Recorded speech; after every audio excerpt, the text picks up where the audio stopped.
Hola, buenos días, buenas tardes, buenas noches, dependiendo de a qué horas están viendo este video. Los saludo nuevamente en un nuevo video de mi canal de Alberto Montoya, donde hago videos relacionados a la estadística y a la metodología y la investigación. En este momento voy a hacer el video del análisis de la varianza realizado en el programa PAST, en el programa estadístico PAST, en el cual ya he hablado de él, del cual ya he hablado de él en anteriores videos. Voy a poner aquí la liga de los videos en donde hablo del PAST. Como ya lo había mencionado, PAST es un programa gratuito, bastante flexible y fácil de manejar. Y además es un programa que tiene validez, ¿no? O sea, han utilizado muchos investigadores este programa para realizar sus investigaciones y publicar sus resultados utilizando este programa, como les había comentado.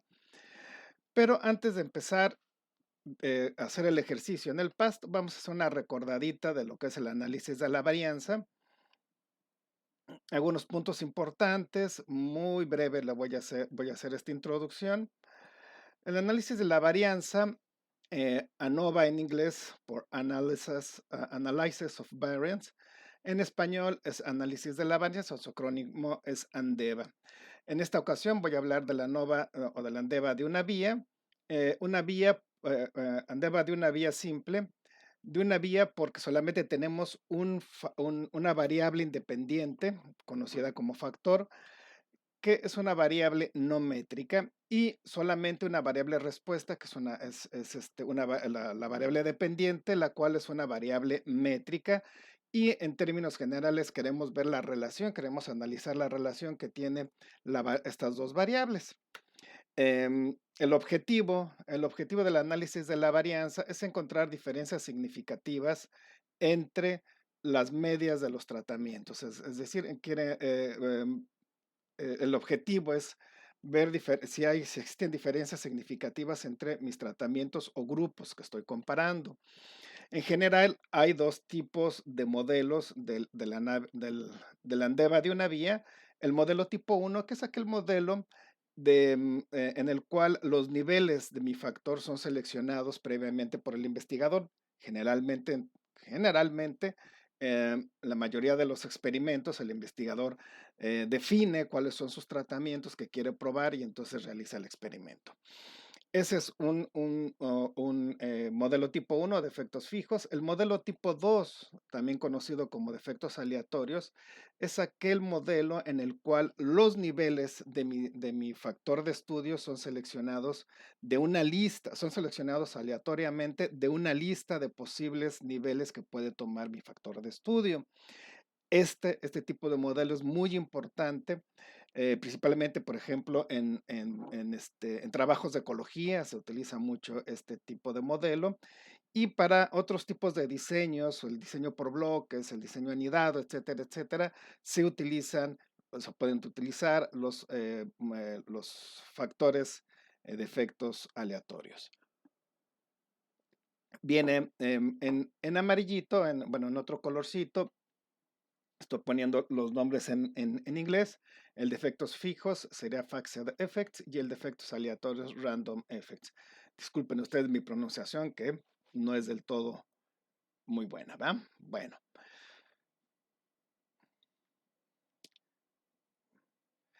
el análisis de la varianza em, se basa en la distribución de Fisher.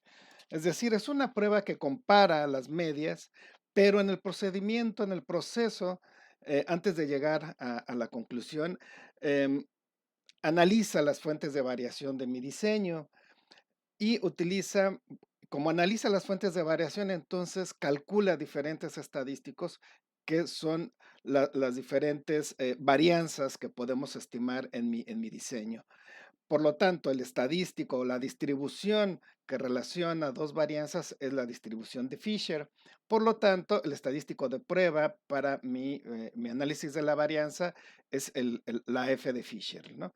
En el cual, el cual es el cociente. La distribución de Fisher se construye con el cociente de dos varianzas. En el caso específico del análisis de la varianza, el numerador serían los cuadrados medios del factor, que es decir, la varianza del factor debido a mi factor de estudio, o se puede interpretar como el efecto que tiene mi factor de estudio entre los cuadrados medios de los errores o de los residuales, que se puede interpretar como la variación intrapoblacional de mi diseño. La distribución de Fisher depende de dos grados de libertad, de los grados de libertad del numerador y de los grados de libertad del denominador. Están ahí los grados de libertad del numerador o de los factores es A-1, donde A es el número de tratamientos o de grupos, y los grados de libertad del denominador es la diferencia entre el número total de datos que tenemos menos el número de grupos que estamos comparando. Si ustedes recuerdan, la distribución de Fisher, como ya lo dije previamente, se construye del cociente entre dos varianzas y es una distribución, como también ya lo dije anteriormente, que depende de los grados de libertad del numerador y del denominador. Por lo tanto, cuando nosotros dibujamos o construimos la distribución de Fisher, es una distribución que con bajos grados de libertad, con grados de libertad pequeño, la distribución tiene una forma puntiaguda, es decir, tiene es leptocúrtica y tiene un sesgo hacia la izquierda, es decir, un sesgo positivo. Por lo tanto, es una distribución como lo muestra aquí el gráfico. Si aumentamos los grados de libertad, la distribución de Fisher se va haciendo cada vez más o tiende a ser mesocúrtica y tiende a disminuir su sesgo, de tal manera que si seguimos aumentando los grados de libertad, mi distribución se va a acercar a la distribución normal. Va a tener una forma de campana mesocúrtica y sin sesgo. Las hipótesis en mi análisis de la varianza son las siguientes. Si es una ANOVA, es un análisis de la varianza de una vía, un análisis de la varianza simple de una vía y del modelo tipo 1, es decir, de efectos fijos, entonces mi hipótesis estadística estarían comparando medias. La hipótesis nula es que no hay diferencias entre las medias de mis tratamientos, lo cual significa que no hay un efecto de mi factor de estudio. En cambio, la hipótesis alterna es que hay al menos una media que es diferente a las demás y por lo tanto se interpreta que sí hay un efecto de mi factor de estudio en mi población. Para el modelo tipo 2, las hipótesis, la hipótesis nula es que no existe una variación significativa entre las varianzas de mis tratamientos, lo cual también se puede interpretar que no existe un efecto significativo de mi factor de estudio en mi población. El análisis de la varianza, al final se reporta una tabla de resultados, que es como la que está aquí en la imagen, en la cual tenemos que reportar las fuentes de variación de mi diseño, que son tres fuentes de variación: la fuente de variación total, la fuente de variación debida a mi factor de estudio, o sea, digamos que sería el efecto de mi factor de estudio, y mi fuente de variación debido a los errores, que tiene que ver con la variación intrapoblacional. Dentro de esta tabla se especifica la suma de cuadrados de cada una de las fuentes de variación, los grados de libertad de cada una de las fuentes de variación, y los cuadrados medios. Los cuadrados medios así se llama a las diferentes varianzas de cada una de mis fuentes de variación. Entonces, los cuadrados medios se construyen y utilizando la suma de cuadrados de cada fuente de variación y dividiéndola por sus grados de libertad. Acuérdense que la suma de cuadrados es una medida de la variación que tiene una muestra, ¿no? Hablando solamente de una sola muestra, cuando calculamos la varianza univariada, la varianza se construye dividiendo la suma de cuadrados entre los grados de libertad. Aquí es algo muy similar, nada más tenemos que especificar o tenemos que identificar cuáles son las fuentes de variación de mi diseño y entonces calculamos la suma de cuadrados, calculamos sus grados de libertad, lo dividimos y nos da los cuadrados medios de cada una de mis fuentes de variación. Facilísimo. Luego debemos de calcular mi estadístico de prueba para el análisis de la varianza, que es la F calculada, que la vamos a calcular dividiendo los cuadrados medios de mi factor entre los cuadrados medios de mi error, de mis errores. Ese valor lo vamos a acomodar lo vamos a poner en esta celda, perdón, en la celda de acá abajito. Me voy y me voy y me voy haciendo chiquito. Ahí estoy. Ese valor lo vamos a acomodar en este renglón y posteriormente necesitamos calcular el nivel de probabilidad asociado a mi estadístico de prueba. Acuérdense que el nivel de probabilidad o en inglés p-value em, se va a obtener de la distribución de Fisher con los grados de libertad, em, con los grados de libertad del numerador y del denominador. Si mi prueba, para el modelo tipo 1, si mi prueba es significativa, el análisis de la varianza es significativa, el siguiente paso sería encontrar entre qué tratamientos existen diferencias y cuál es el tratamiento que tiene la media mayor y cuál es el tratamiento que tiene la media menor o grupo. Esto nos permite también tomar decisiones importantes acerca de mi investigación. Por ejemplo, estoy investigando las dietas, cómo afectan los diferentes tipos de dietas en el crecimiento de los peces. Pues puedo entonces, si existen diferencias significativas y encuentro un tratamiento que produzca organismos de mayor tamaño, pues puedo utilizarlo entonces y recomendar ese tratamiento. Bueno, estas pruebas se llaman pruebas de comparaciones múltiples en la cual me permite comparar entre dos o más tratamientos y para hacer esta comparación utiliza las medias.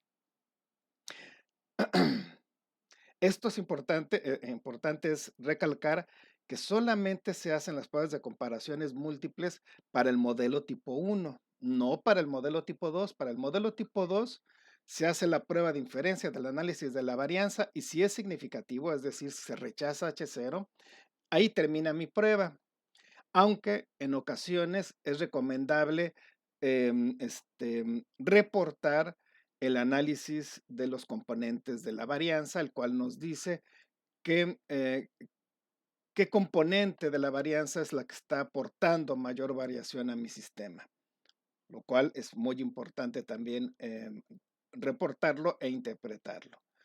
Regresando a las pruebas de comparaciones múltiples, como ya lo mencioné, se utiliza cuando se rechaza H0 para el modelo tipo 1 y el objetivo es ver qué tratamientos son diferentes y estas pruebas comparan entre pares de tratamientos y comparan las medias. Cada prueba tiene una tasa alfa de error en cada comparación, es decir, si tengo 4 tratamientos, entonces voy a comparar T1 contra T2, tratamiento 1 contra tratamiento 2, y esa comparación tiene un alfa. T1 contra T3 tiene otra alfa, T1 contra T4 tiene otra alfa, y así todas las comparaciones tienen una tasa de error en cada comparación, de tal manera que al final de todas las comparaciones múltiples, la tasa de error experimental, que es el nivel de significancia de todo mi diseño, pues se incrementa mucho, ¿no? Es el nivel de significancia elevado al número de comparaciones, lo cual tendría una probabilidad de cometer el error tipo 1 muy alta. Por lo tanto, ¿cuál es la forma de protegerme contra eso? Pues el análisis de la varianza. Por eso es que primero debe de realizarse el análisis de la varianza. Y si hay diferencias significativas, entonces posteriormente, ahora sí, hago las pruebas de comparaciones múltiples. Entre las pruebas de comparaciones múltiples, este, me estoy aquí, perdón, equivocando con los botoncitos aquí está. Entre las pruebas de comparaciones múltiples existe una amplia gama de posibilidades. es decir, de pruebas. Aquí estoy mencionando solamente algunas pruebas más comunes que se utilizan en muchos de, de las paqueterías comerciales. En el past solamente viene la prueba de Tukey. En otros programas vienen otros, y ustedes revisan la literatura de libros serios de bioestadística, van a encontrar diferentes pruebas y van a encontrar que tienen ciertas características que estas pruebas que las hacen, am, por las cuales hay diferencias con las demás. Están aquí ordenadas las pruebas de comparaciones múltiples que tengo aquí listadas. Están ordenadas considerando dos conceptos muy importantes, son pruebas conservativas contra pruebas potentes. Y no es que haya una lucha entre quién es mejor, no, simplemente hay que saber las características, ¿no? ¿Qué quiere decir que una prueba que sea conservativa? Quiere decir que va a mantener el alfa, la tasa de error en cada comparación, la va a mantener a nuestro nivel deseado. Esto tiene una implicación en la potencia estadística. La potencia estadística, si no lo recuerdan, si lo recuerdan, perfecto, si no lo recuerdan, se los voy a decir, la potencia estadística es la probabilidad de rechazar H0. Entonces, una prueba potente es aquella prueba que tiene mayor probabilidad de rechazar H0. Sin embargo, la potencia tiene una implicación en mi alfa, en mi tasa de error. Pruebas que tienen mucha potencia tienen mayor probabilidad de cometer el error tipo 1. Por lo tanto, se debe de encontrar, alguna vez es recomendable, pues encontrar un punto medio. Sin embargo, este es tema de muchas discusiones entre los estadísticos para decir cuál de estas pruebas es más conveniente utilizar. Y bueno, hay muchas discusiones al respecto. En este caso, tenemos la prueba menos potente, pero más conservativa, es la prueba de Sheffer. Tukey, que tiene el acrónimo HSD, que es Honest Significance Difference, o la prueba de las diferencias honestas. Realmente, la verdad es que no sé por qué le pusieron así. La prueba de como si las demás no fueran honestas. Bueno, eso es de, entonces, la prueba de Newman-Kuhls, que tiene más potencia que la de Tukey, aunque es menos conservativa que la de Tukey. La prueba de Duncan, la prueba de Fisher es la prueba que tiene mayor potencia entre estas que están aquí listadas, desde la Sheffer a la de Fisher.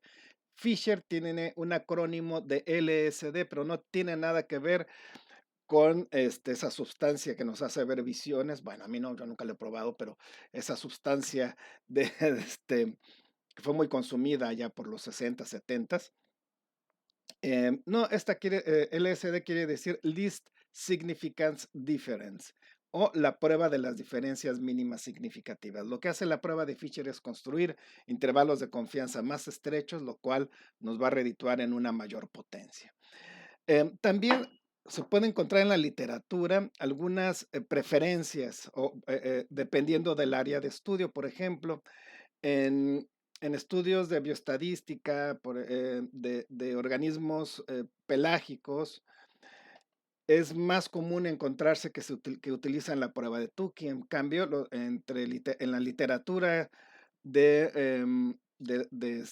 que hacen estudios del Ventos, es más probable, o es más común encontrarse en la literatura que utilizan, por ejemplo, la prueba de Newman-Kuhls. Entonces, de repente se hace como modas del uso de estas pruebas de comparaciones múltiples. ¿Cuál voy a utilizar? Pues depende, tengo que hacer esa selección considerando cuáles son pruebas conservativas, qué son pruebas potentes y sus características, qué pasa cuando es una prueba potente, cómo afecta a mi alfa y viceversa. Y tomar una decisión pensada, una decisión crítica que me permita defender mi punto de vista de utilizar una prueba u otra. Por ejemplo, los estadísticos que se dedican a diseños experimentales más controlados, por así decirlo, los estudios de microcosmos, que están muy controlados, prefieren la prueba de Fisher y su lógica es decir, bueno, pues que si hago un experimento para probar diferentes tratamientos, pues lo que yo quiero es encontrar diferencias en esos tratamientos y entonces ellos les conviene o ellos proponen mejor utilizar las pruebas de Fisher. La prueba de Bonferroni la puse aparte porque es una corrección que Bonferroni hace a la TED Student para minimizar el alfa, la tasa de error en cada comparación. Hace esta corrección para, em, para que mi tasa de error no aumente, conservando una potencia adecuada. Sin embargo, esta corrección de Bonferroni es confiable hasta tener 4 tratamientos, más de 4 no es tan confiable ya. Muy bien, entonces a continuación voy a hacer ya la prueba. Bueno, por último voy a listar rápidamente los pasos en el análisis de la varianza. Sería uno, pues, la toma de datos, eso quiere decir que ya tengo mi proyecto, mi protocolo de investigación, ya sea que voy a hacer un experimento, ya sea que voy a hacer un muestreo. Propongo las hipótesis estadísticas. Ojo, no es lo mismo hipótesis estadísticas que hipótesis de investigación. Las hipótesis estadísticas son parte de la metodología de una prueba estadística. No lo había comentado, el análisis de la varianza es una prueba paramétrica, es decir, que utiliza parámetros para llegar a su conclusión final. Las pruebas paramétricas generalmente se basan en la distribución normal o tienen como uno de los supuestos importantes la distribución normal.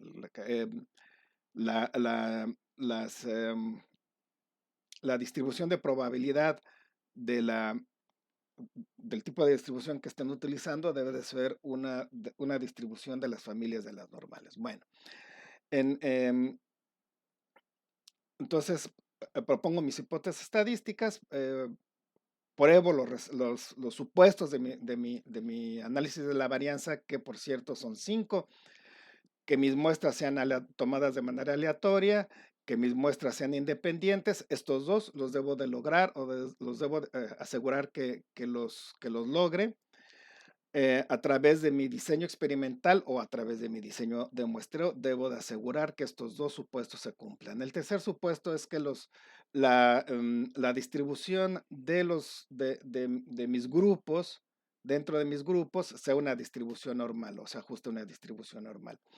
El cuarto supuesto es que las varianzas entre los grupos sea similar, lo que se llama homocedasticidad. Y por último, que exista linealidad entre los parámetros de mi modelo. Una vez que reviso que se hayan cumplido los supuestos de mi prueba, entonces calculo mis estadísticos de prueba para llegar a mi estadístico de prueba, que es la F de Fisher, eso me va a servir para luego calcular mi nivel de probabilidad y entonces ver si rechazo o no rechazo H0. Reviso las tendencias entre grupos, también es muy importante. Esto se hace a través del gráfico de medias. Y si se rechaza H0, se hacen las pruebas a posteriori si estoy en un modelo tipo 1. Si estoy en un modelo tipo 2, ahí termina la prueba. Bueno, lo siguiente es hacer ¿cómo se llama? El ejercicio. Hacen un ejercicio en el programa PAST y el ejercicio es el siguiente. Un laboratorio prueba 4 dietas para el crecimiento en tilapia. Las dietas son etiquetadas como P1, P2, P3 y dieta control, para lo cual se utilizó un diseño completamente aleatorizado con 4 réplicas que van a ser mis peceras, que además son mis unidades experimentales, y en cada pecera hay 4 peces. Sin embargo, una de las réplicas del tratamiento P3 se perdió debido a una enfermedad que mató a los organismos de dicha unidad experimental. Los resultados del experimento se presentan en la tabla de abajo, donde está la flechita roja y señalando, esa es la tabla de mis resultados. Es importante mencionar aquí, recordar, que si tengo el mismo número de datos por tratamiento, entonces estaríamos hablando de un diseño balanceado. Si el número de datos por tratamiento no es el mismo, entonces estamos hablando de un diseño no balanceado. En general, el análisis de la varianza es más robusto para diseños no balanceados, aunque sigue siendo una prueba robusta para diseños no balanceados.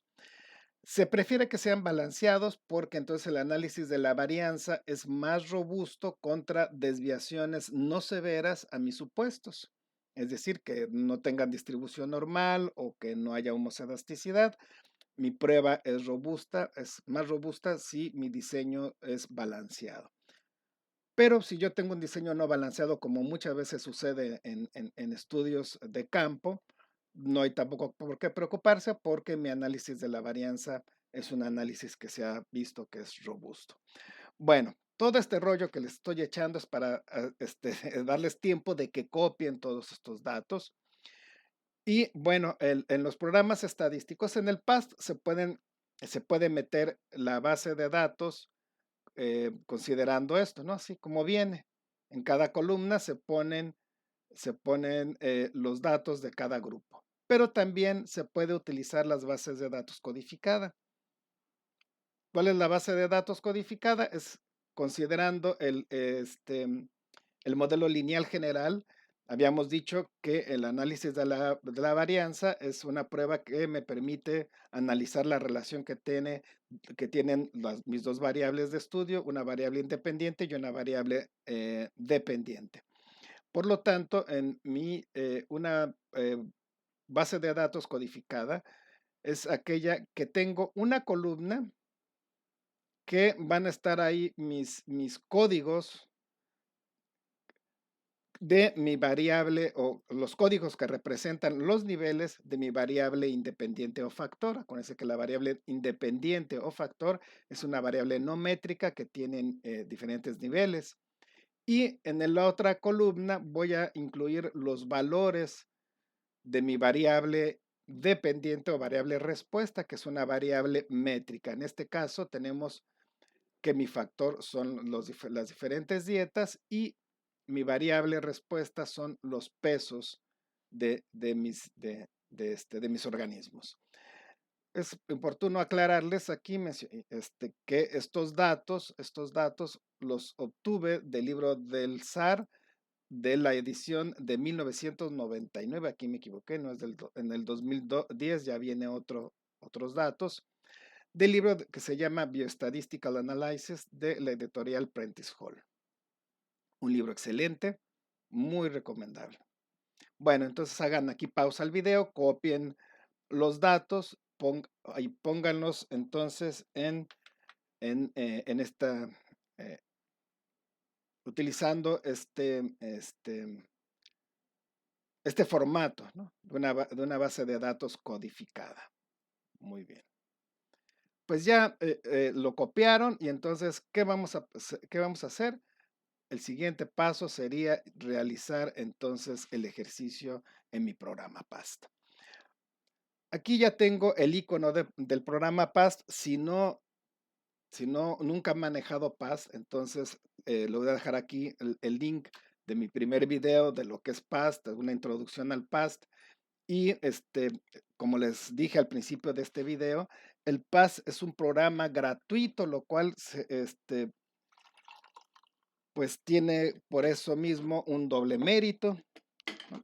Es un programa barato, gratuito, que lo pueden descargar y además es un programa fácil de usar, que tiene además muchas rutinas estadísticas adecuadas.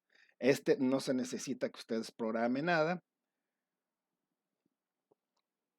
como por ejemplo el programa R que necesitan ustedes programar y es un poco más complejo. Este es un programa similar a muchos programas comerciales. Ventaja, que es gratuito.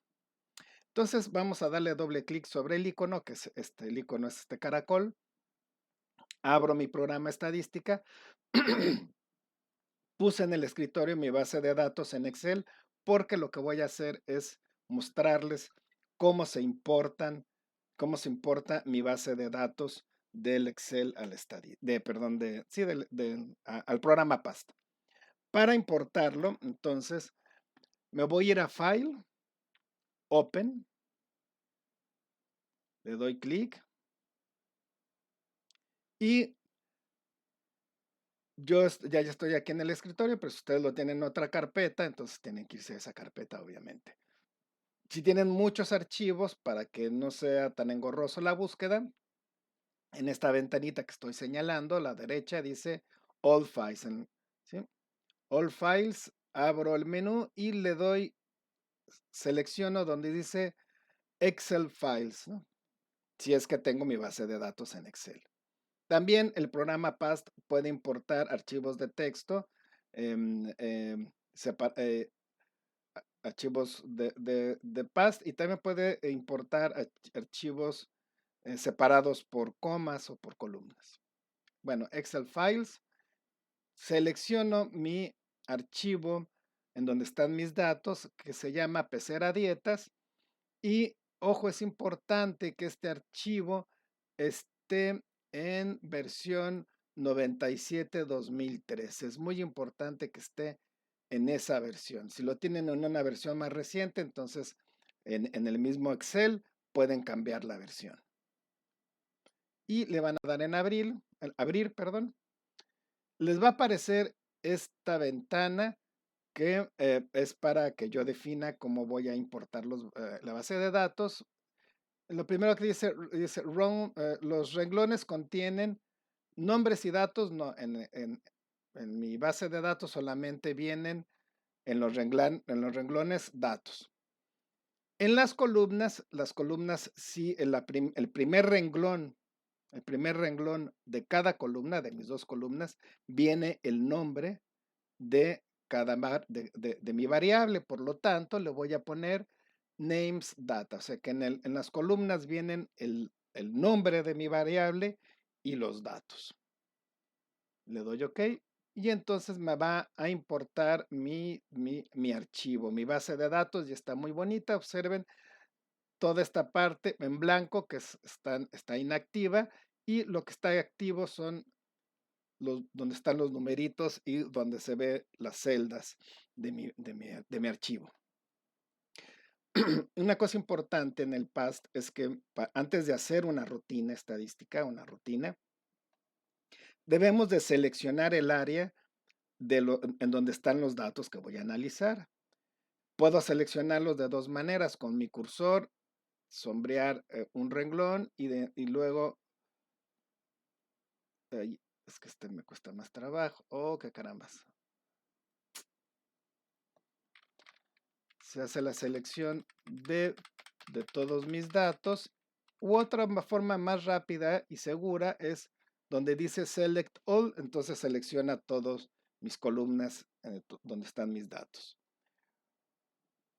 Una vez que haya seleccionado todos mis datos, entonces me voy a ir a donde dice univariado, y paso siguiente voy a ir a donde dice ANOVA, etcétera, Several Sample, y aquí tengo diferentes opciones de diseños que incluyen el análisis de la varianza. Voy a seleccionar Several Sample Test. Ok, qué bueno que me salió esto. Es importante dejarle indicado al programa cuál es mi variable independiente o factor. Esa variable independiente o factor debe de estar en formato de grupo. Entonces, me tengo que ir a donde dice mostrar. Hay dos opciones: atributos de los renglones, row attributes, o atributos de las columnas, o column attributes. Le voy a dar clic, voy a activar la casilla de column attributes, y ahí puedo seleccionar el tipo de variable que tengo. En este caso, las dietas es una variable no métrica, es una variable de agrupamiento. ¿Por qué de agrupamiento? Porque cada uno de mis valores de mis datos los está agrupando a un cierto nivel de mi factor de estudio. Por ejemplo, 60.8 pertenece a mi primer tratamiento, que es P1, y 102.6 pertenece a mi grupo P3. Entonces, la variable dieta es una variable de agrupamiento, por lo tanto voy a seleccionar Group, ¿sí? Una vez que selecciono Group, entonces desactivo esa casilla de Column Attributes. Ahora sí, selecciono mis dos columnas, me voy de nuevo a univariados, ANOVA, etcétera, y selecciono mi primera opción donde dice Several Sample Test. Y ahora sí, me da los resultados del análisis de la varianza en mi primera ventana, que yo lo puedo copiar, todos estos datos, y lo pego en Excel. En Excel se pega ahí, entonces ya puedo editar la tabla. Si voy a publicar en español, pues voy a cambiar los subtítulos de mi tabla, como suma de cuadrados, etcétera, etcétera. Mi tabla, test for equal means, perdón, aquí tengo mi tabla de la ANOVA. Between groups es la fuente de variación. Between groups es la fuente de variación entre grupos. En muchas ocasiones se reporta nada más o se pone el nombre de mi factor. En este caso serían dietas. Within groups es la fuente de variación dentro de los grupos, que es la fuente de variación interna, intrapoblacional, o lo que es lo mismo, la fuente de variación de los errores o residuales. Entonces, aquí podrían cambiarlo y ponerle residuales o errores. Y la fuente de variación total, que es la suma de las dos anteriores. Sum of squares es la suma de cuadrados de F, degree of freedom, que es los grados de libertad, como ya lo vi cuando veo o leo DF en inglés, siempre suspiro porque yo nací en la Ciudad de México. En antaño era Distrito Federal, ahora ya no existe Distrito Federal, entonces me da mucha, mucha nostalgia y suelto mi lagrimita. Bueno, entonces DF es Degree of Freedom, grados de libertad de mis fuentes de variación. Mean Square son los cuadrados medios, que lo calculo dividiendo la suma de cuadrados entre los grados de libertad, y mi F, mi estadístico de prueba, lo voy a calcular dividiendo los cuadrados medios entre los grupos sobre los cuadrados medios dentro de los grupos. Y mi nivel de probabilidad asociado a este estadístico de prueba, considerando O de mi distribución definida por mis grados de libertad 3,15. Como ustedes observan, es una probabilidad muy pequeña, ¿sí? 1.08 por 10 a la menos 11, son muchos ceros antes de 1.08. Entonces, mi conclusión estadística es rechazar a H0. Rechazo H0 y por lo tanto concluyo, uno, que mi factor de estudio sí tiene un efecto importante en el peso de mis organismos, en mi población de estudio. Abajo viene permutation P. Esta permutation P se basa en la prueba de permutaciones. Es decir, podemos hablar aquí del PERMANOVA, un análisis de la varianza por permutaciones. No me voy a adentrar mucho en esto, pero es una prueba muy robusta, incluso más robusta que el nivel de probabilidad reportado arriba, ¿no? La manera, digamos, tradicional de hacer el análisis de la varianza. Bueno, pero ambos me dan significancias, es decir, con ambas estimaciones, concluyo rechazar H0. Y entonces el siguiente paso, como es una ANOVA de efectos fijos, sería realizar las pruebas de comparaciones múltiples. Sin embargo, tenemos algunas otras cosas que nos muestra el programa PAST. Aquí tenemos en la siguiente sección que estoy aquí señalando, dice componentes de la varianza solamente para modelos tipo 2, es decir, defectos aleatorios. Es importante, si yo estoy trabajando con un modelo tipo 2, reportar estos tres valores son muy importantes. En ICC es coeficiente de correlación intraclase, el cual es la proporción de la varianza entre grupos, la proporción de la varianza entre grupos, la proporción de la varianza que aporta la varianza entre grupos. Muy bien. Lo siguiente es omega al cuadrado, que es una medida del efecto de tamaño de mi factor de estudio. Esto quiere decir qué tanto efecto tiene mi factor de estudio en mi población. Y este va de 0 a 1. Obviamente, 1 es un efecto muy grande y 0 es que no tiene un efecto, no tiene efecto en mi población. Este tiene un efecto grandísimo, 0.96, casi 1. Más abajo viene la prueba de Levin. Levin Test for Homogeneity of Variance. eh, Viene dos versiones de la prueba de Levin, utilizando las medias y utilizando las medianas. La prueba de Levin es la prueba em, que se hace para el supuesto de homogeneidad de varianza. ¿Sí? Y esta prueba de Levin se hace sobre los residuales.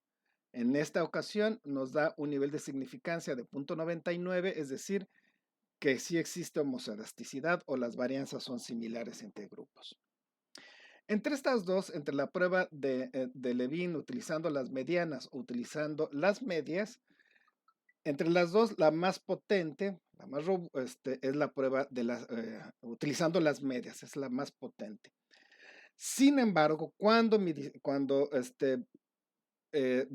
muestras no siguen una distribución normal, es más preferible utilizar la prueba de Levin utilizando sus medianas. Es más robusta. Entonces, este, bueno, la prueba tradicional es utilizando las medias, que es la prueba que viene reportado en muchos programas estadísticos. Y por último, en el caso de rechazar la prueba de homoscedasticidad, entonces em, podemos reportar el cálculo de la F, la F de Welch, que es una estadístico que se utiliza cuando se viola el supuesto de homocedasticidad. Este no es el caso, hay homocedasticidad en mi diseño, por lo tanto, puedo reportar este nivel de probabilidad o el nivel de permutación, el nivel de probabilidad utilizando permutaciones. Les había comentado que primero lo que se hace es analizar los supuestos, ver si se cumplen los supuestos. Ya vimos el de homoscedasticidad, si se cumplió, rayita, palomita, perdón. Y nos faltaría el de homoscedasticidad. El de homoscedasticidad lo presenta, el PAS presenta una prueba de normalidad, perdón, de normalidad. El PAS nos presenta la prueba de normalidad de Shapiro-Wilks, la prueba de normalidad sobre los residuales.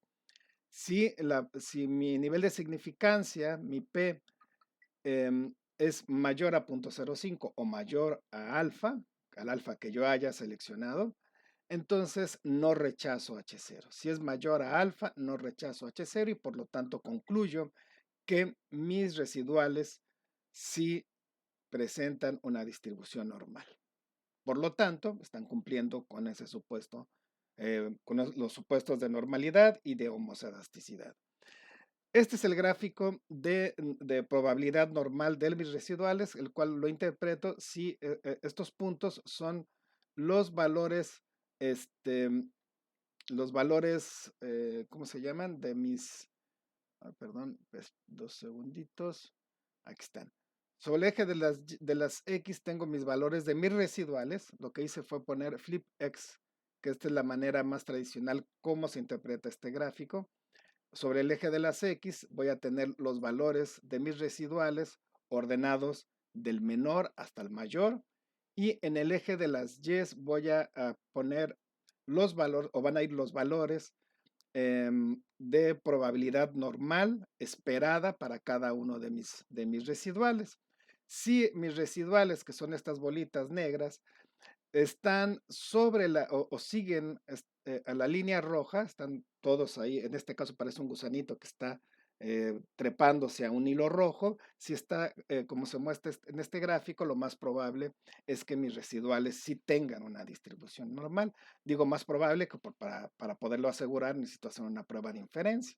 Pero este gráfico es tan robusto, tan claro en lo que nos muestra que generalmente cuando vemos mis residuales se distribuyen de la manera como está aquí presentado en mi gráfico, es prácticamente seguro que mi prueba de inferencia no va a encontrar, no va a ser significativa y por lo tanto no voy a rechazar H0. Muy bien. Otro gráfico importante es el gráfico de residuales contra las medias, es decir, contra los valores esperados. En este caso, voy a voltear mi gráfico de esta manera. Esta es la forma general comúnmente usada para la interpretación de este gráfico, y lo van a encontrar en algunos programas como gráfico de valores esperados contra los residuales. Sobre el eje de las X van a ir las medias de mis grupos, que por cierto es el valor esperado para cada uno de mis grupos, y los residuales van a ir sobre el eje de las Y. Voy a entonces hacer el gráfico de dispersión y si no observo una tendencia, si no hay una tendencia o más bien la distribución es aleatoria, entonces puedo concluir que son homocedásticos y además que son lineales, que ese sería el quinto supuesto del análisis de la varianza, la linealidad entre mis parámetros del modelo. ¿Qué pasa si encuentro tendencias en este gráfico? Entonces puede haber dos motivos. Uno, que no haya homocedasticidad y entonces se va a ver como un cono, ¿no? Por ejemplo, aquí va a estar muy amplio y conforme nos vamos caminando hacia la derecha en este eje, se va a formar un cono, ¿no? O sea, es decir, los valores residuales se van a ir concentrando hacia el medio alrededor del cero, porque el cero además es la media de los residuales. O un cono al revés, es decir, que en los valores pequeños todos mis residuales van a estar hacinados ahí, van a estar muy juntos y conforme me alejo, es decir, conforme camino sobre el eje de las X hacia la derecha, los residuales se van a ir dispersando más entre ellos y esto nos está indicando que se está violando el supuesto de homocedasticidad. Si sigue alguna otra tendencia, lo más probable, que no sea estos conos, lo más probable es que el supuesto de linealidad no se está cumpliendo. ¿Cuál es la posible solución? Pues linealizar mis datos utilizando alguna transformación adecuada o si no se puede linealizar, entonces hago una prueba, puede ser una prueba no paramétrica que me permita analizar mis datos. Muy bien.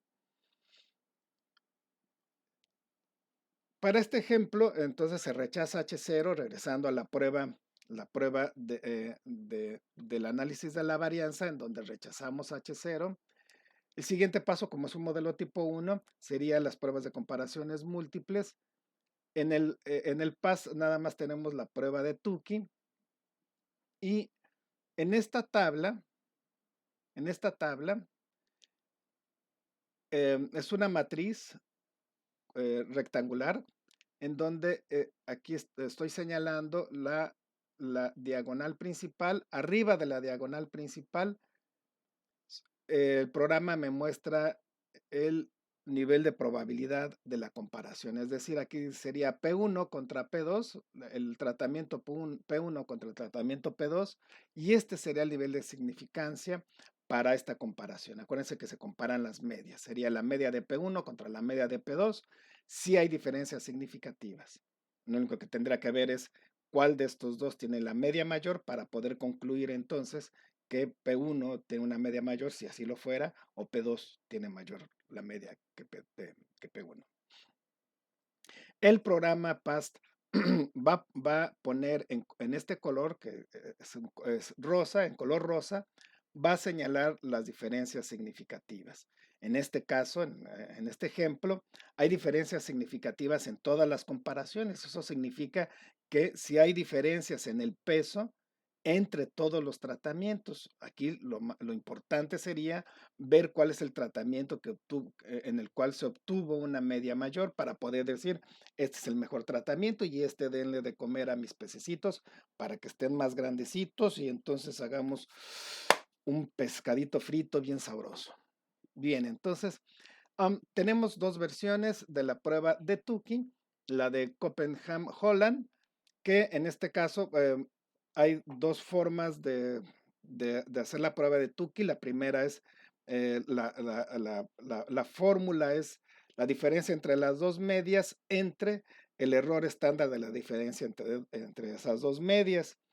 Si los dos grupos tienen el mismo número de datos, pues no hay problema y se hace, y se hace sin ningún cambio. Si el tamaño de muestra es diferente entre estos dos grupos, entonces se utiliza, en vez de mi n, se va a utilizar la media armónica de la diferencia entre esos dos grupos. Para más detalle pueden consultar el, el, el, este, el manual del PAST, que viene en la misma página en donde ustedes descargan este programa muy, muy bueno. También viene otra forma de hacerlo que es de acuerdo a Lund Lund, pero esta forma de hacerlo de Lund Lund es menos precisa que la de Copenhagen y Holland. Entonces, esta es la que se recomienda. Con esto, bueno, y en la carpeta que dice Effects, también me entrega una matriz. En esta matriz me va a mostrar los intervalos de confianza de la diferencia entre dos medias. Y si ustedes observan, tengo dos valores. Tengo un valor menos 14.33, menos 3.074. El primer valor corresponde al límite inferior entre el límite inferior de los intervalos de confianza de la diferencia entre las dos medias, y el otro valor es el límite superior. ¿Cómo interpreto esto? Si el 0 cae dentro de los límites, si el 0 cae dentro de los intervalos de confianza, no rechazo H0. Si no cae el 0, si no está el 0 dentro de los límites de confianza, entonces rechazo H0. Si ustedes se dan cuenta, en todas las comparaciones, considerando solamente la matriz superior, o sea, de la diagonal principal, la matriz que está arriba, ustedes se dan cuenta que en ningún caso incluye el 0. Por lo tanto, hay diferencias significativas entre todos mis tratamientos. Muy bien, voy a hacer pequeño esto. Ya nada más me faltaría saber entre qué grupos hay diferencias significativas. Bueno, ya sé que todos los grupos hay diferencias significativas. Lo que necesito saber es cuál es el tratamiento que tiene una media mayor y cuál es el que tiene una media menor. Para hacer esto, la forma, puedo utilizar donde dice Univariate Summary Statistics, me da todos los estadísticos descriptivos, pero también puedo utilizar un gráfico, el que generalmente se utiliza y que acompaña el análisis de la varianza es el gráfico de barras, el gráfico de bigotes. Voy a hacer el gráfico de bigotes. Me voy a donde dice plot, gráficos, y donde dice bar chat box plot, ahí le voy a dar clic. Boxplot es gráfico de cajas. Y entonces puedo reportar que no me gusta la verdad mucho. Puedo reportar el boxplot. El programa me pone colorcitos diferentes en los tratamientos. Puedo quitar el colorcito o cambiar los colorcitos. Pero el que a mí me gusta y se ve más serio además, más publicable, es el Whisker, Mean and Whiskers. Mean and Whisker Plot, que es este. Pero si ustedes observan, dice, me da a escoger cómo quiero que haga, cómo voy a calcular los bigotes y cuál es la amplitud de estos bigotes. Voy a utilizar el error estándar y además voy a utilizar los intervalos de confianza para la media, ¿sí? Calculados con el error estándar. Y entonces ahora sí puedo observar perfectamente que mi grupo P3, observen aquí dice P3, es el que tuvo una media mayor, es decir, con el tratamiento P3 obtuve organismos de mayor peso y por lo tanto, si yo quiero engordar mis organismos para poderlos vender en un restaurante, pues les voy a dar el alimento P3. El P1 de plano no, ese ni lo voy a comprar ya, ya hay que desecharlo. Y si por ejemplo, el P3 es un magnífico alimento, pero es muy caro, pues puedo utilizar el DC, que sería el tratamiento control. Y ya con esto sería todo por el día de hoy. Les mando un saludo a todos. Si les gustó el video, denle likes, muchos likes. Y si no les gustó, pues pasen a otra cosa. Y suscríbanse a mi canal. Ahora quiero darles un saludo a Iván Dalim, que anda siempre al pendiente de mis videos y que además es una excelente persona y un excelente estudiante. Bueno, nos vemos pronto. Cuídense mucho. Hasta luego.